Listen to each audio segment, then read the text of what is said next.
Daily Devotionals for September 4th.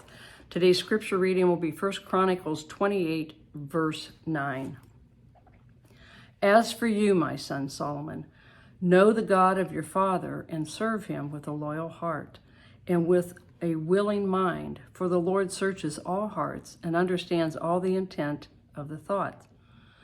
If you seek him, he will be found by you. But if you forsake him, he will cast you off forever. Now, there's a lot that's being said in that one verse. This is King David speaking to his son Solomon as the crown is going to be passed to him. You know, it's just before Solomon becomes king. So he's giving him food for thought and guidance. And remember, Solomon was the wisest man that ever lived. So I think he heeded the advice of his father.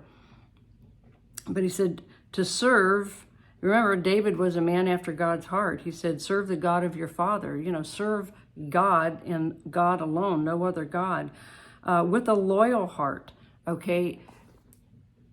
Always a focus on God. Even if you get off somewhere, you know, keep your heart and your mind and your soul in alignment with the Lord. It says, with a willing mind, for the Lord searches all hearts. Isn't that awesome? He knows what's in our heart. Listen what Jeremiah said in Jeremiah 17:9. The heart is deceitful above all things and desperately wicked.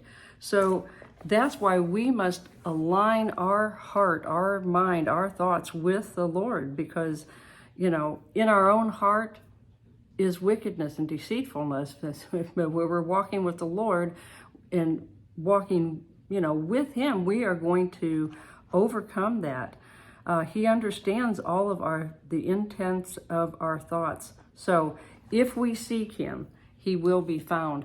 So in the busyness of our day-to-day life, find some time, you know, some time to be alone with the Lord. Many of you have little children.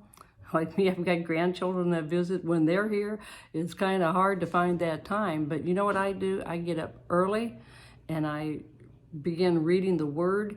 And when they get up, they come sit with me and I'm teaching them, and we take communion together. So my time becomes our time, okay? And it's neat how they get to interact and learn by observing and participating, okay? So have no other God before you, and begin to build that relationship with the Lord, the willingness. You know, he knows the thoughts and intents of our hearts. Submit them to God, okay? And, you know, our will become his will. Or I'm probably saying that wrong. It's his will is what we want in our life, okay? All right, till next time, be blessed.